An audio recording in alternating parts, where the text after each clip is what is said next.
رجائي يا رجائي.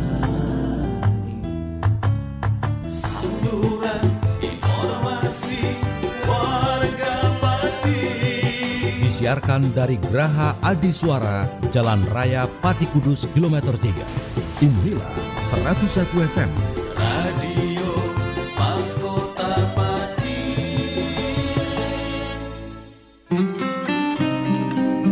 Mitra Pas, saatnya Anda ikuti kajian tafsir Ibnu Katsir bersama Ustadz Abdul Kholik Syafi'i MPD Al-Hafidh, pengasuh Pondok Pesantren Yambu'ul Ulum, Sukolilo Pati.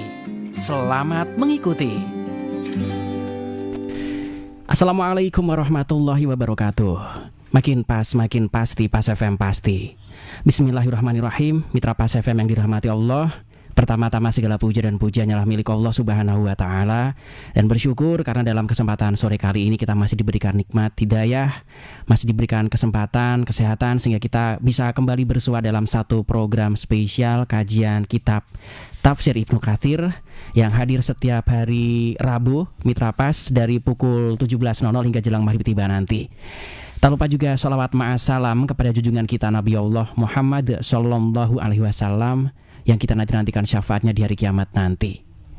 Baik Mitra Pas FM yang dirahmati Allah, senang rasanya sore kali ini saya Arif Fanili bisa kembali hadir untuk Anda dalam satu program kesayangan kita, kajian kitab Tafsir Ibnu Katsir. Mitra Pas, kitab Tafsir Ibnu Katsir ini merupakan salah satu kitab tafsir Al-Quran yang dijadikan rujukan para ulama terkemuka dalam bidang tafsir. Karya monumental dari Al-Hafidh Ibnu Katsir yang tentunya sangat familiar di kalangan umat Islam. Bersama Ustadz Abdul Kholik Syafi'i MPD Al-Hafidh, dan sore kali ini kita akan meneruskan episode atau juga ayat yang minggu lalu sudah kita bahas, dan tentunya nanti Anda bisa bergabung melalui SMS ataupun juga WhatsApp di 08522779999101. Untuk line telepon bisa Anda manfaatkan lewat 0295385877. Saya ingatkan kami juga live menggunakan audio visual. Sore ini Anda bisa bergabung melalui fanpage kami Radio Pas FM Pati 2. Anda bisa komentar di sana untuk ikut berdiskusi ya. Dan kita sudah sampai pada surat Al-Hajj ayat ke-63. Dan sore kali ini narasumber kita sudah hadir di studio 1 Radio Pas FM Pati, Ustadz Abdul Kholik Syafi'i MPD Al-Hafidh. Assalamualaikum warahmatullahi wabarakatuh, Ustadz. Waalaikumsalam warahmatullahi wabarakatuh.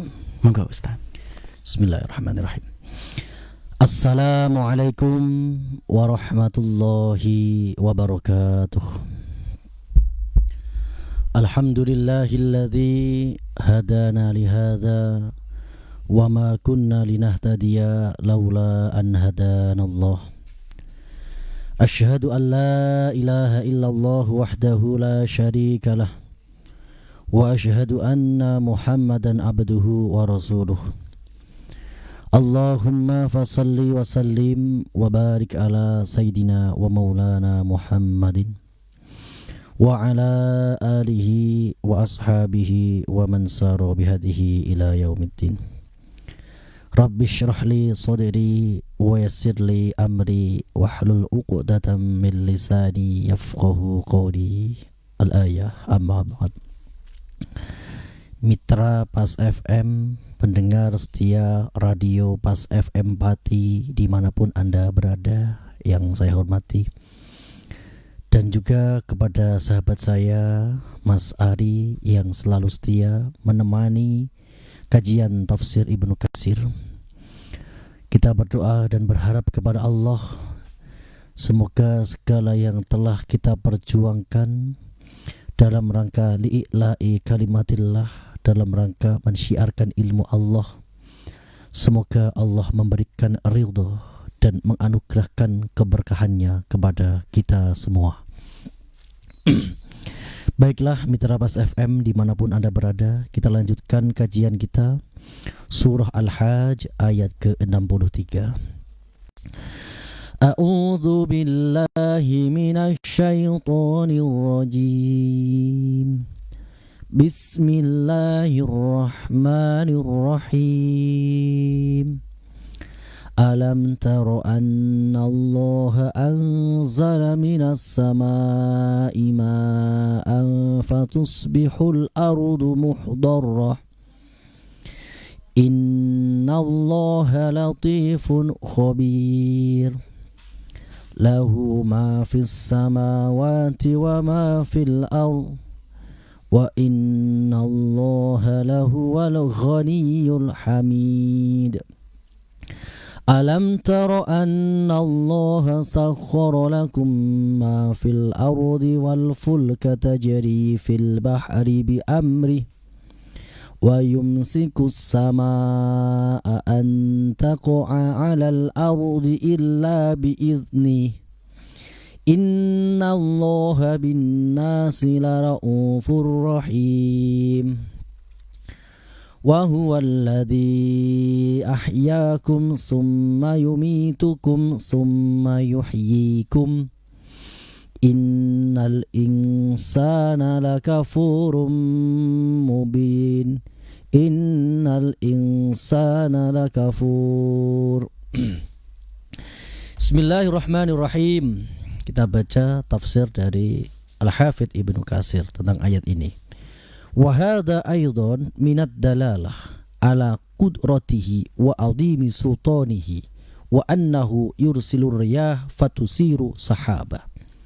Dari ayat ini adalah sebuah penjelasan tentang qudrati, tentang kekuasaannya Allah yang tidak terbatas, wa adhimi sultani, dan menerangkan keagungan kekuasaan Allah.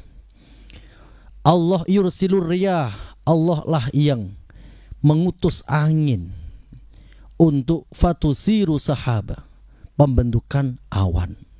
Jadi Allah lah yang menggerakkan angin, kemudian angin ini mengumpulkan awan, kemudian menjadi mega, fayam turu alal ardi al-juruza. Kemudian dari mega tersebut ya, kemudian mengeluarkan air hujan yang membasahi bumi yang kering. Allati la nabata fiha, bumi kering. Allati la nabata fiha, bumi yang di sana gersang, tidak ada tanaman. Ketika datang musim penghujan, maka saat itu pula akan menjadi tumbuh hijau.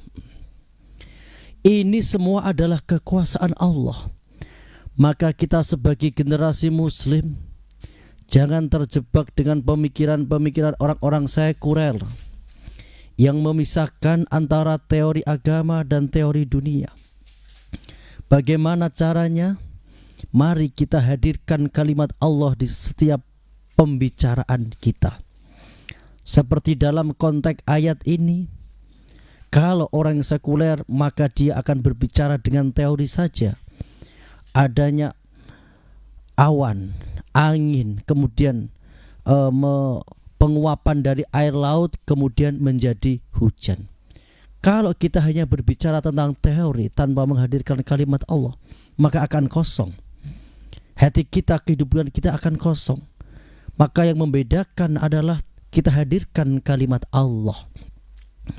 Allah lah yang meniup angin, Allah lah yang menghimpun mega, kemudian Allah lah yang membuat standar proses dengan adanya penguapan air laut, kemudian diserap oleh awan, dan kemudian awan telah terbentuk dan terjadilah hujan.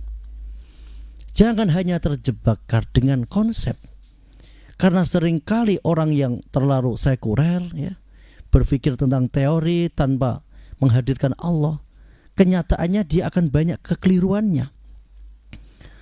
Betapa banyak kalau kita lihat sekarang, ini adalah kuasa Allah. Bumi-bumi di Arab sana, di kawasan Arab Saudi, dengan pergeseran teori-teori itu, justru di sana sekarang menjadi hijau karena curah hujannya sekarang sudah mulai tinggi. Di perbatasan Tabuk itu wilayah Saudi yang berbatasan dengan Yordania, itu sudah turun salju. Padahal secara konsep gak akan nyambung. Ini menunjukkan bahwa semua adalah yang menakdirkan Allah Subhanahu wa ta'ala. Maka jangan lupakan Allah. Begitu juga kita aplikasikan dalam kehidupan kita sehari-hari. Jangan hanya berbicara setiap kehidupan pasti ada ujian, tapi kita hadirkan kalimat Allah. Allah lah yang menciptakan kehidupan, kemudian ada ujian. Allah lah yang memberikan ujian dalam kehidupan. Ketika kita datangkan kalimat Allah, maka akan menuntun hati kita untuk bertauhid kepada Allah, bahwa apapun yang terjadi dalam kehidupan ini adalah takdir Allah, meskipun dalam prosesnya itu melalui syariatnya, melalui metode, melalui cara. Seperti dalam konteks ayat ini menceritakan bagaimana proses turunnya hujan, mulai dari Allah menghimpun awan, kemudian dari awan itu ada penguapan dari air laut, kemudian turunlah hujan. Teorinya seperti itu, tapi teori ini yang mengatur, kita yakini semua adalah rububiyah dari Allah Subhanahu wa ta'ala. Sebagaimana ayat fa'idha anzalna 'alaihal ma'ah tazat warabbat. Ini adalah salah satu metode penafsiran, yaitu menafsirkan ayat dengan ayat. Fa'idha anzalna 'alaihal ma'ah tazat warabbat, maksudnya tiba-tiba Allah mendatangkan hujan yang membasahi bumi yang kering keronta. Kemudian dengan adanya air hujan itu, maka benih-benih, ada rumput, ada ilalang, semuanya tumbuh. Fatusbihul ardu mukhdarrah, maka bumi yang kering keronta itu menjadi mukhdarrah, hijau. Seperti kalau sahabat-sahabat kita yang pergi umroh di bulan-bulan seperti ini, kita akan menyaksikan sepanjang jalan antara Madinah ke Mekah atau Mekah ke Jeddah, itu bukit-bukit sudah mulai menghijau ya. Al-fa'u hahuna litta'kib. Jadi fa ya, ini at-takhlilul lafzi, analisa lafal. Fatusbihu, di situ ada fa, itu maksudnya adalah litta'kib, untuk mengiring-iringi. Wa yata'aqibu kullu syai' bihasbihi. Jadi segala sesuatu itu beriringan sesuai dengan kadarnya. Kata-kata beriringan ini berarti ada jeda ya. Bukan berarti ketika turun hujan langsung tumbuh tanaman, bukan ya. Litta'kib, beriringan. Turun hujan 2 hari, 3 hari, 1 minggu berikutnya ya, sesuai kadar tanaman itu, kemudian tumbuhlah rumput, ilalang dan lain sebagainya. Ini tahlilul lafzi, analisa lafal. Kama qala ta'ala, sebagaimana Allah berfirman dalam ayat lain yang menerangkan tentang fa ini, analisa fa. Summa khalaqnan nutfah alaqatan fa khalaqnal alaqata mudghah ya. Yaitu Allah menjadikan manusia dari nutfah, setetes sperma. Kemudian dari nutfah itu dijadikan segumpal darah, dari segumpal darah menjadi segumpal daging. Ini kan menggunakan fa khalaqna, kemudian kami, Allah menjadikannya segumpal daging. Nah, ini tentu tidak langsung seperti bu tasbih itu ketika dicopot kemudian berurutan, bukan, tapi ada jeda waktu di situ ya. Ini menjelaskan wa taqibu kulli syai' bihasbih ya. Iring-iringannya segala sesuatu itu tentu menyesuaikan dengan kadarnya masing-masing. Tentu kalau di dalam kandungan ya 40 hari kemudian baru menjadi dari setetes sperma, kemudian menjadi segumpal darah, terus kemudian 40 hari kemudian menjadi segumpal daging. Dan setelah 4 bulan, kurang lebihnya 4 bulan, maka Allah meniupkan ruh. Mulai ada gerak-gerak dalam perut sang ibu itu ya, mulai ada nyawanya. Dan sejak itu pula Allah menetapkan takdir-takdir kepastian. Maka dalam tradisi-tradisi ulama-ulama ya, ketika usia 4 bulan itu didoakan ya, mengalap barokah, dibacakan dengan Al-Quran ya, semoga anaknya nanti menjadi anak yang solih. Kalau perempuan tentu semoga menjadi yang solihah. fatusbihul ardu mukhdarrah ay hadra ba'da yabasiha. Jadi bumi yang kering keronta itu setelah Allah turunkan hujan maka menjadi hijau. Wa ma dzukira am ba'di ahlil Hijaz anha tusbihu akibal matari hadra fallahu a'lam. Dan tanda ini sebagian ulama Hijaz memperjelas bahwa hijaunya suatu kawasan bumi itu disebabkan Allah menurunkan hujan.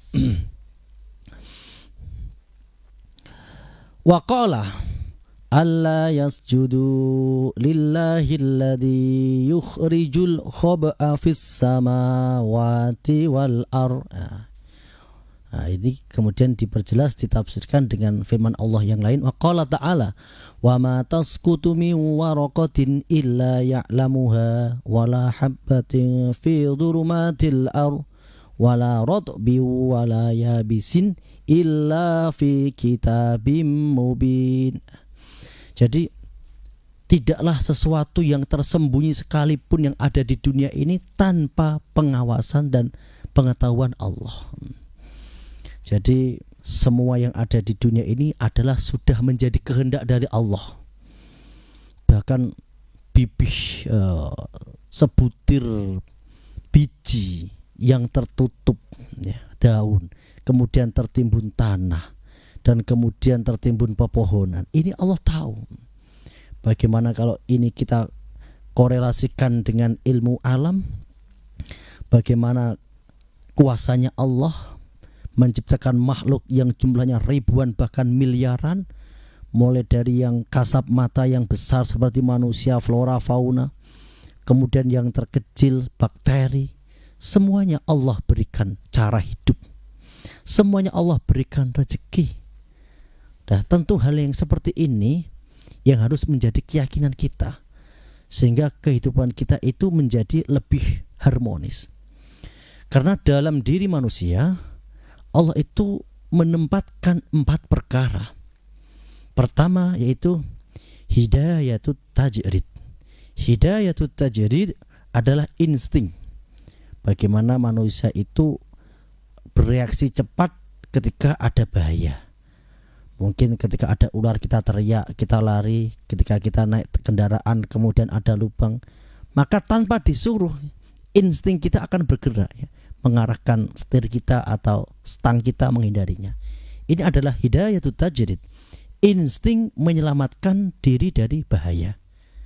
Tentu ini tidak hanya diberikan kepada manusia, tapi kepada makhluk yang lain, bahkan flora dan fauna. Kita tahu semua hewan itu mempunyai respon yang berbeda-beda ketika terancam. Ketika ular merasa terancam, dia akan berdiri, kemudian akan menunjukkan bahwa dia berbisa. Hewan landak ketika ia merasa terancam, dia akan instingnya akan keluar. Bagaimana bulu-bulunya yang tajam ini akan melindunginya. Begitupun dengan tumbuh-tumbuhan. Kita tahu pohon jati yang banyak di sekitar Pati ini, ketika musim kemarau instingnya, hidayatut tajridnya akan keluar. Bagaimana ia bisa selamat dari kekurangan air? Ya, dia akan merespon dengan merontokkan daun-daunnya itu. Ini namanya hidayatut tajrid, insting yang diberikan Allah kepada semua makhluk dalam rangka menghindar dari bahaya, atau dalam bahasa IPA adaptasi, begitu. Ada macam-macam kan adaptasi itu. Kemudian ada hidayatul akli, yaitu petunjuk Allah yang berupa akal. Lah ini hanya diberikan kepada manusia. Hewan tidak ada, tumbuhan tidak ada. Maka dengan kemampuan akal ini manusia mampu berperadaban, membangun negara yang megah, menata kelola pemerintahan yang sesuai dengan aturan, menciptakan berbagai penemuan, mulai sejak dari revolusi industri di Prancis sampai sekarang. Sudah berapa banyak penemuan-penemuan manusia dalam rangka memudahkan mobilisasi, transportasi ataupun komunikasi dan berbagai pembaharuan yang lain. Ini karena ada hidayatul akli. Akal ini akan menjadikan manusia berfilsafat, berkembang, berpikir, kemudian menemukan sebuah dinamika dalam kehidupan. Akan tetapi jika manusia hanya bersandar kepada akal, maka bahaya besar mengancam dirinya. Apa bahayanya? Tentu ia akan menjadi manusia yang sekuler, manusia yang kering keronta, kosong jiwanya. Kita tahu mungkin kita membahas negara Jepang dengan segala teknologinya yang maju, tapi tanpa kehadiran agama kosong. Saya pernah membaca artikel di Jepang itu ternyata di penjara dipenuhi dengan orang-orang yang sudah lansia. Ketika diteliti kenapa para lansia banyak menghuni penjara, ternyata dia itu mengalami kesulitan. Jadi orang-orang Jepang itu ya tidak ada, kalau dalam bahasa Islam itu birrul walidain itu tidak ada. Ya orang hidup itu sendiri-sendiri. Ketika sudah tua ya, tidak mampu bekerja, ya tidak ada yang akan respect, karena semua berdasarkan kinerja. Maka orang tua yang sudah tidak punya kerjaan ya, di sana rumah mahal, akomodasi mahal, akhirnya banyak melakukan kesalahan kriminal yang supaya dia bisa masuk ke penjara. Karena di penjara itu makan 3 kali terjamin, tempat tinggal tentu tidak usah sewa atau bayar pajak dan lain sebagainya. Pajak kan banyak di sana. Artinya apa? Kosong ya. Maka perlu komponen yang ketiga, yaitu namanya hidayatuddin. Apa itu? Yaitu hidayah yang berupa aturan-aturan agama. Aturan agama mengharuskan anak wajib birrul walidain. Aturan agama mewajibkan manusia harus menjaga dirinya jangan sampai membahayakan, merugikan orang lain dengan metode la dororo wala diroro. La diroro wala doror. Tidak boleh merugikan diri kita atau merugikan orang lain. Juga ketika kita berbicara hidayatuddin, kalau kita hanya mengandalkan akal, di dalam kehidupan nyata kita akan sering kecewa. Karena akal itu sifatnya akan merespon apapun yang tidak sesuai dengan pemikirannya. Contohnya begini. Saya misalkan, saya mempunyai saudara atau teman atau tetangga, kemudian saya selalu berbuat baik kepada dia. Ketika dia sakit saya menjenguknya. Ketika ada sebuah kebutuhan kemudian saya menolongnya. Suatu saat mungkin ketika saya sakit, ketika saya sedang ada kebutuhan, ternyata dia tidak respect, tidak merespon, tidak ada imbal balik. Kalau hanya bersandar kepada akal, kita akan kecewa. Karena akal sifatnya akan merespon apapun yang tidak sesuai. Secara akal ketika berbuat baik, ya orang harus berbuat baik kepada kita. Kita akan lemah. Tapi kalau kita mempunyai potensi, kita kembangkan dengan hidayatuddin, dengan syariat agama, kita akan menyadari bahwa berbuat baik itu bukan karena makhluk, tapi sandarannya perbuatan baik hanya kepada Allah Subhanahu wa ta'ala. Ada cerita menarik dari Imam Ahmad bin Hanbal. Siapa yang tidak kenal Imam Ahmad bin Hanbal? Suatu saat dia pernah diperlakukan buruk oleh tetangganya. Dipanggil, wahai Imam Ahmad, kemari ke rumahku. Ketika telah masuk ke dalam rumah, tetangganya mengatakan, mohon maaf Imam Ahmad, saya tidak membutuhkanmu, silahkan pulang. Hari berikutnya dipanggil lagi, Imam Ahmad kesini ke rumahku. Setelah sampai, mohon maaf ternyata saya tidak jadi butuh dengan kau, pulang. Sampai 3 kali. Ternyata apa respon Imam Ahmad? Tidak ada raup-raup, sedih, kecewa, apalagi sampai marah. Akhirnya tetangganya tanya, wahai Imam Ahmad, kenapa yang terjadi pada dirimu? Kau sudah 3 kali saya kecewakan. Lalu apa yang menyebabkan kamu tidak kecewa, tidak marah dengan perilakuku? Imam Ahmad dengan raup muka yang bahagia menjawab, saya menghadiri undanganmu bukan karena kamu. urusan saya tidak sama kamu. Saya menghadiri undanganmu itu karena saya menuruti perintah Allah. Allah memerintahkan lewat petunjuk agama yang dibawa oleh nabinya. Jika diundang, hadir, berbuat baik kepada tetangga. Jadi saya berbuat baik kepada Anda, tidak ada urusan dengan Anda. Urusan saya dengan Allah. Jadi apapun respon Anda terhadap saya tidak akan berdampak, bahkan signifikan pun tidak, ya, tidak akan berdampak apapun, karena saya hanya memandang ini adalah bagian dari perintah Allah Subhanahu wa taala. Tentu kalau kita bisa potensi ini kita kembangkan, ya, dengan menghadirkan keyakinan keagamaan dalam hidup kita, sehingga kita tidak menjadi orang yang sekuler, ya, kita akan menjadi lebih indah kehidupan ini, lebih bermakna, karena ada potensi-potensi yang tidak bisa dihadirkan oleh akal, tapi potensi itu bisa datang dari peraturan-peraturan yang bersumber dari agama, dari Rasulullah, dan dari Allah Subhanahu wa ta'ala. Kemudian yang keempat adalah hidayatut taufik. Hidayatut taufik adalah keyakinan bahwa apapun amal yang telah kita kerjakan, sebesar apapun prestasi yang telah kita dapatkan, bukan karena kehebatan kita, bukan karena kita adalah orang yang hebat segala-galanya, tapi itu semua adalah bitaufikillah, pertolongan Allah Subhanahu wa ta'ala. Dengan 4 ini maka kita akan menjadi tuntas secara syariat, secara aturan, baik aturan beragama, bernegara kita lakukan. Secara hakikat kita meyakini apapun prestasi kita, apapun perbuatan kita, semuanya bitaufikillah, atas dasar pertolongan Allah. Maka kita akan menjadi orang yang lebih ringan dalam kehidupan, tidak akan marah dengan respon apapun kepada kita. Kita akan tersenyum bahagia, kita akan ucapkan, Allah, kami mencintaimu. Allah, apapun yang engkau berikan ke dalam kehidupanku, kami akan tersenyum bahagia dan menerimanya dengan lapang dada. Karena hakikat cinta adalah menerima dengan segala keputusan yang dicintai. Karena cinta pertama, cinta sejati, cinta yang terbesar dalam kehidupan adalah cinta kepada Allah. Maka apapun garis takdir kehidupan yang Allah telah berikan, kami akan menerima dengan tersenyum, dengan berbahagia.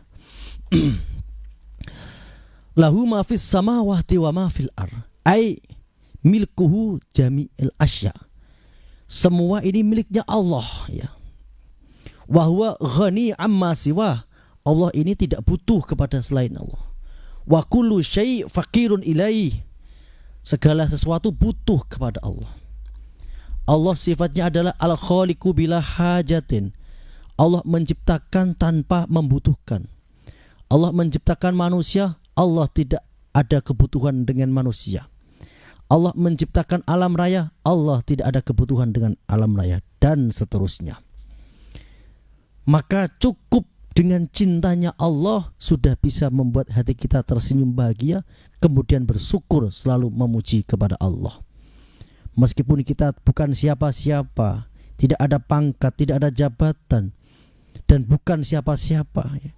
Tapi kalau kita menyadari kehadiran cinta Allah kepada kita, keberadaan kita di dunia ini, kita diciptakan oleh Allah bukan karena kebutuhan, tapi karena Allah cinta kepada kita, maka dengan cinta kepada Allah itu sudah cukup membuat hati kita berbahagia. Alam taro anna Allah sakhkhara lakum ma fil ar wal fulk tajri fil bahri bi amri. Ini pelajaran lagi, apakah tidak melihatnya? Allah menundukkan segala yang ada di bumi, mulai dari hewan, ya, ditundukkan oleh Allah. Di sini dicontohkan unta, di sini dicontohkan ada kuda yang dengan kasih sayangnya Allah bisa menuruti manusia. Dari pelajaran unta dan kuda ini, kalau perjalanan jauh lebih condong kepada kuda, jika perjalanan lebih dekat maka dengan kuda. Ini kebiasaan orang Arab, ya. Karena orang-orang Romawi, orang Mongol itu setiap satu pasukan biasanya mempunyai jatah 5-10 kuda, jadi gonta-ganti. Karena kuda ini untuk speed, sedangkan kekuatan itu kepada unta. Kalau orang Arab itu satu unta dan satu kuda. perjalanan jauh ketika mau berperang itu naik onta. Ketika jarak sudah dekat maka dia akan membuat sebuah benteng markas. Kemudian untuk speednya ya mereka akan menggunakan kuda. Alam tara annallah sakhkhara lakum ma fil ar wal fulka tajri fil bahri bi'amri. Allah menundukkan lautan agar bisa dilalui oleh kapal-kapalmu. Wa yumsikus samaa an taqa'a al ardi illa bi'idnih. Allah menjaga agar langit tidak runtuh, tidak membinasakan kalian wahai manusia. Illa bi'idnih, kecuali suatu saat ketika Allah telah memberikan kepastiannya hari yang ditentukan yaitu hari kiamat, maka langit akan runtuh dan menghujani manusia. Innallaha bin-nasi la raufur rahim. Allah sangat kasih sayang kepada manusia.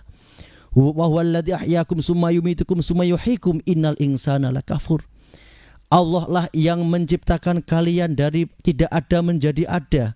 Kemudian Allah mematikan dan kemudian menghidupkan kembali untuk dimintai pertanggungjawaban. Innal insana lakafur. Akan tetapi manusia itu banyak mengkufuri.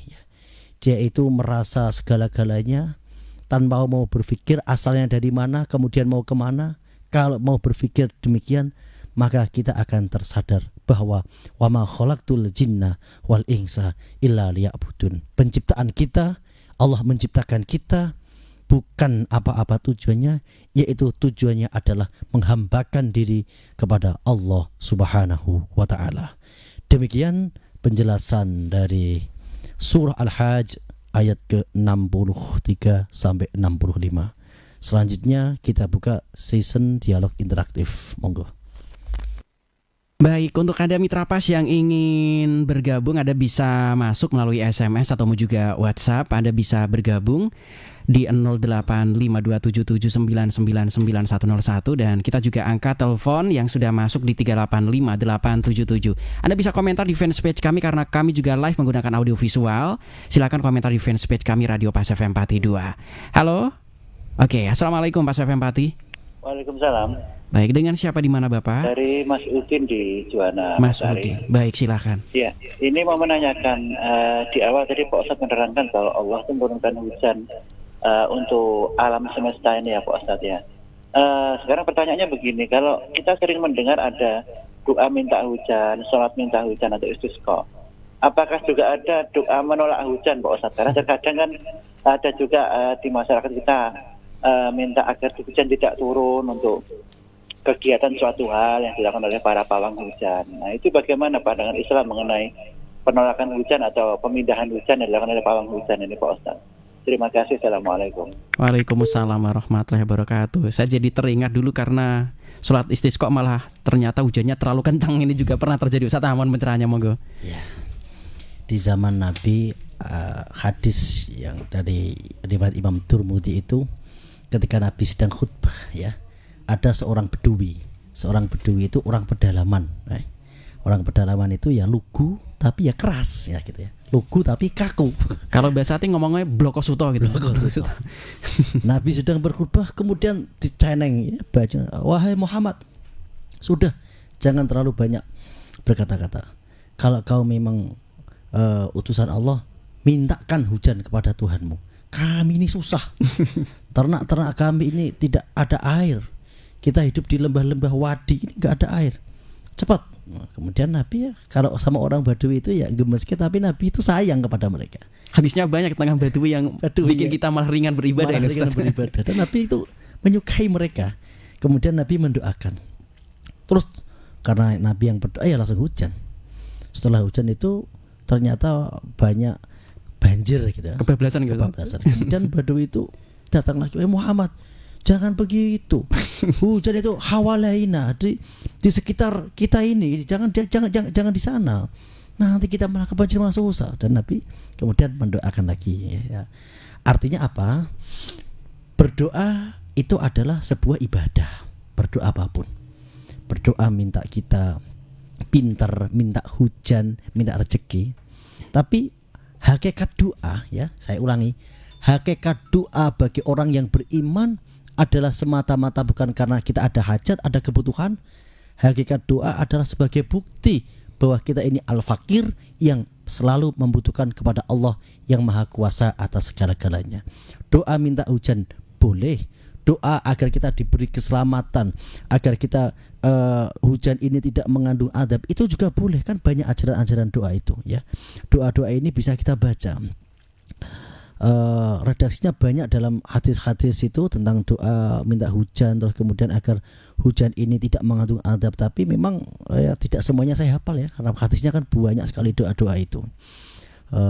Mungkin kalau anak-anak yang di TPK itu malah hafal ya. hafal semua tentang doa-doa itu. Jadi yang jelas boleh. Doa minta hujan boleh, doa agar hujan ini mengandung rahmat boleh. Yang tidak boleh, nah ini yang penting.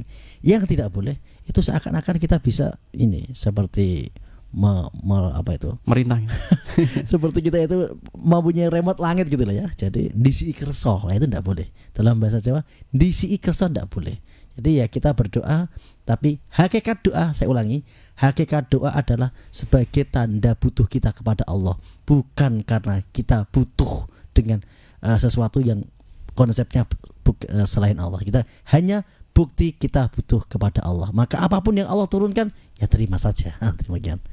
Oke, karena doa-doa ini juga komplit.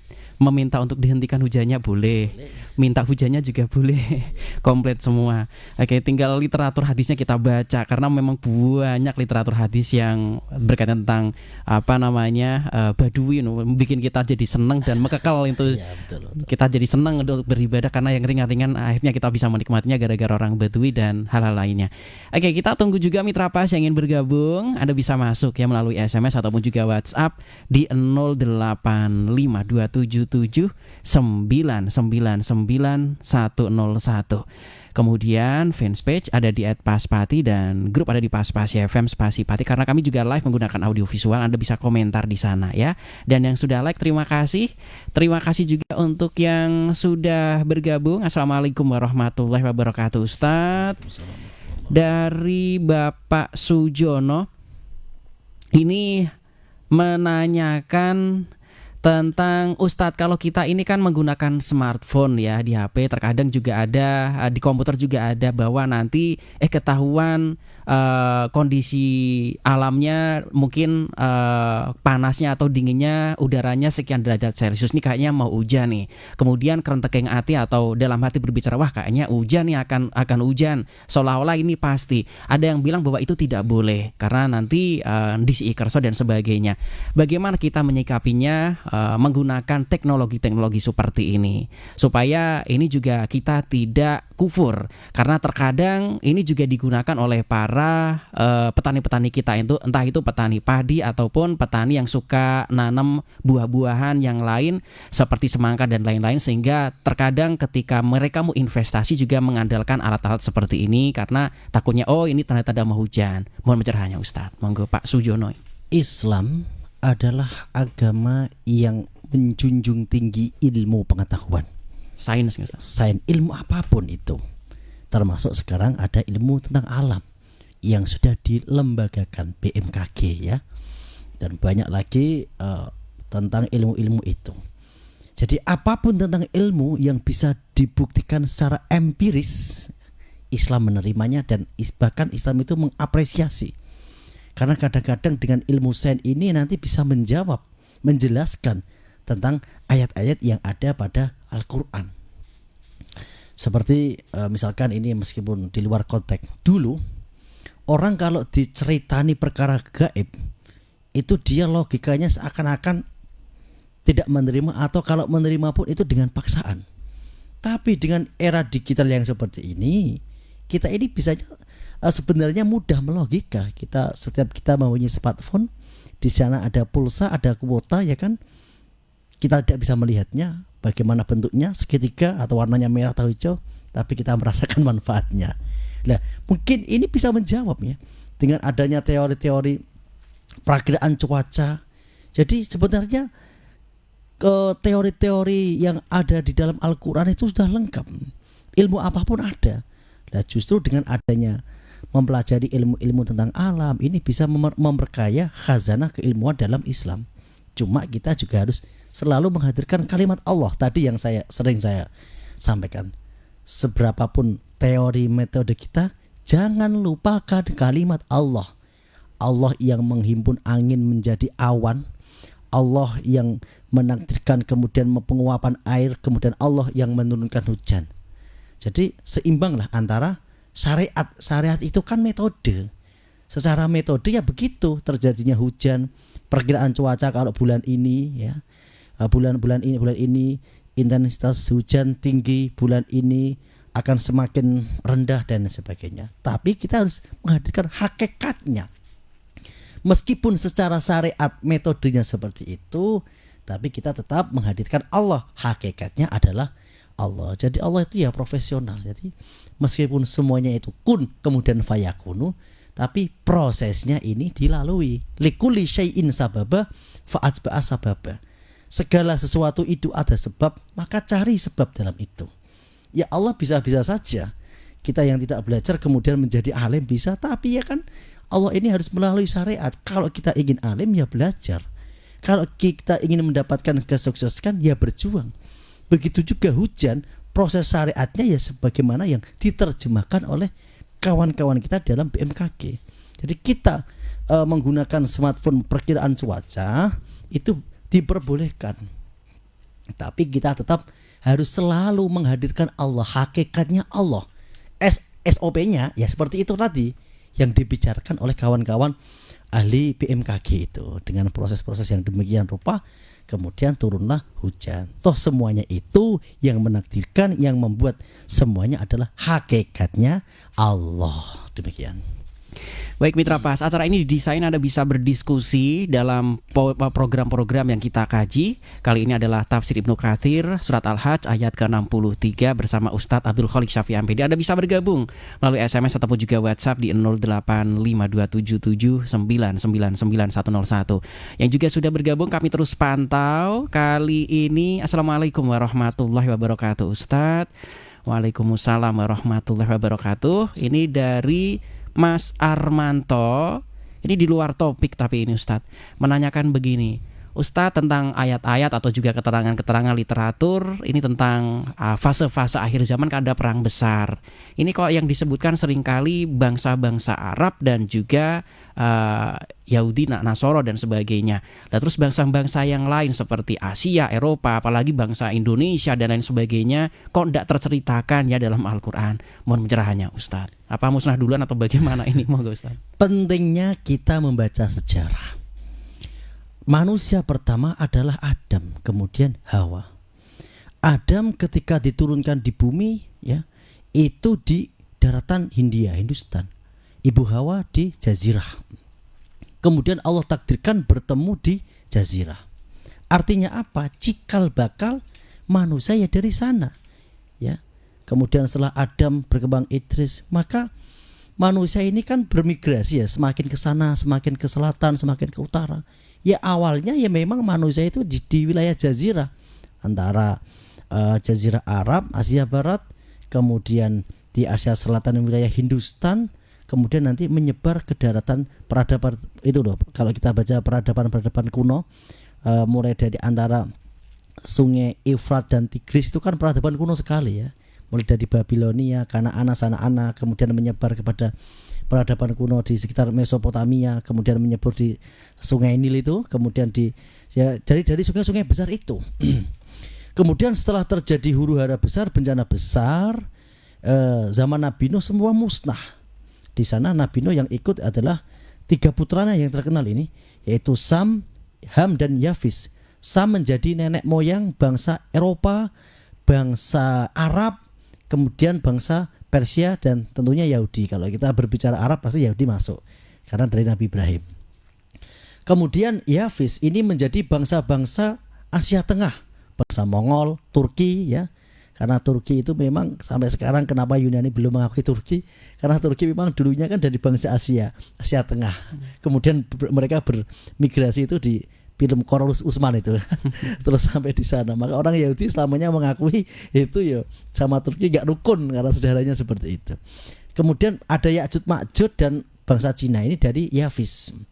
Terus yang ketiga ini ada Ham. Ham itu Abu Sudan. Abu Sudan itu nenek moyang bangsa Afrika dan bangsa Pasifik. Bangsa Pasifik itu ya kalau kita berbicara mulai Papua gitu kan terus ke bawahnya itu ada Australia aborigin, terus bangsa Hawaii, itu nanti kan orangnya seperti itu ya. Kalau lebih ke sini itu kan ya Indochina lah, seperti Melayu dan sebagainya. Tapi kalau semakin ke Pasifik itu kan bangsanya, visinya kan sudah berbeda. Nah, kemudian selain ketiga putra Nabi Nuh itu juga ada pengikut Nabi Nuh yang ikut di kapal. Perbedaan pendapat, ada yang 6, ada yang 10. Yang pengikutnya ini belum terlacak oleh sejarah keberadaannya di mana atau musnah atau bagaimana. Yang jelas kenapa yang dibicarakan selalu di antara jazirah, ya karena memang pusat peradaban awal mula manusia diturunkan dari surga ya di sana tempatnya.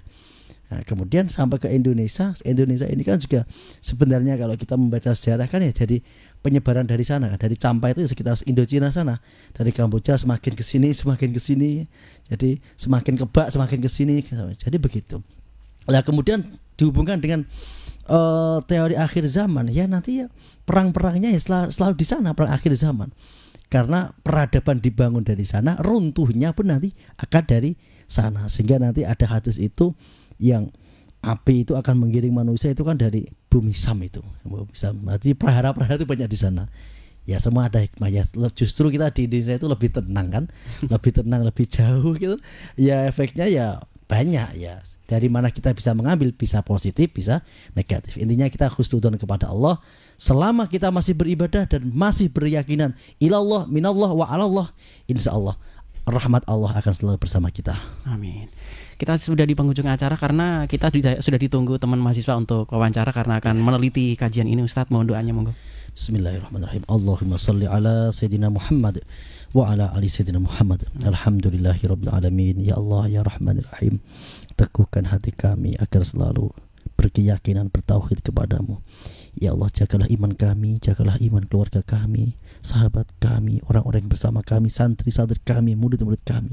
Teguhkan keyakinannya kepada Engkau bahwa fa'lam annahu la ilaha illallah, la ilaha illallah. Ya Allah ya Rahmanir Rahim, anugerahkan ilmu pengetahuan kepada kami, kepada keluarga kami, kepada handi taulan saudara, orang-orang bersama kami. Anugerahkan dengan ilmu yang bermanfaat, yang berkah. Ya Allah ya Rahmanir Rahim, anugerahkan selalu ridhamu dan selalu bimbing kami, tunjukkan kami kepada jalan yang lurus yang selalu Engkau ridhai. Ya Allah ya Rahmanir Rahim, Rabbana atina fid dunya hasanah wa fil akhirati hasanah wa qina adzabannar walhamdulillahi rabbil alamin. Demikian dari saya, kurang dan lebihnya mohon maaf. Akhirul kalam, wal afu minkum, wassalamualaikum warahmatullahi wabarakatuh. Waalaikumsalam warahmatullahi wabarakatuh. Mitra Pas, kajian kitab tafsir Ibnu Katsir insya Allah bisa Anda simak setiap hari Rabu dari pukul 17 hingga jelang maghrib tiba. Terima kasih untuk kebersamaan Anda. Saya Arif Vanili beserta kerabat kerja Radio Pas FM Pati pamit. Mohon maaf apabila ada hal yang kurang berkenan karena kesempurnaan mutlak hanyalah milik Allah Subhanahu wa Ta'ala. Kekeliruan, kesalahan datangnya dari kami sebagai makhluk yang memang diciptakan serba kurang. Informasi Pas FM pasti. Wassalamualaikum warahmatullahi wabarakatuh. Mitra Pas, demikian tadi telah Anda ikuti kajian tafsir Ibnu Katsir bersama Ustadz Abdul Kholik Syafi'i MPD Al-Hafidh, pengasuh Pondok Pesantren Yambu'ul Ulum, Sukolilo, Pati. Kajian tafsir Quran Ibnu Katsir di Radio Pas FM Pati bisa Anda ikuti kembali pada Rabu minggu depan. Anda juga bisa mengikuti kajian rutin malam Jumat tafsir Ibnu Katsir ba'da maghrib, diawali sholat berjamaah di Masjid Al-Istiqomah, Jalan Sunan Prawoto, Sukolilo. Dan setiap selapanan malam Jumat Wage jam 7 malam ba'da sholat Isya. Anda juga bisa menghadiri majelis dzikir mujahadah dan istighosah bersama Ustadz Abdul Kholik Syafi'i MPD Al-Hafidh di Pondok Pesantren Yambu'ul Ulum, Dukuh Tambang Sari, Kedung Winong, Sukolilo.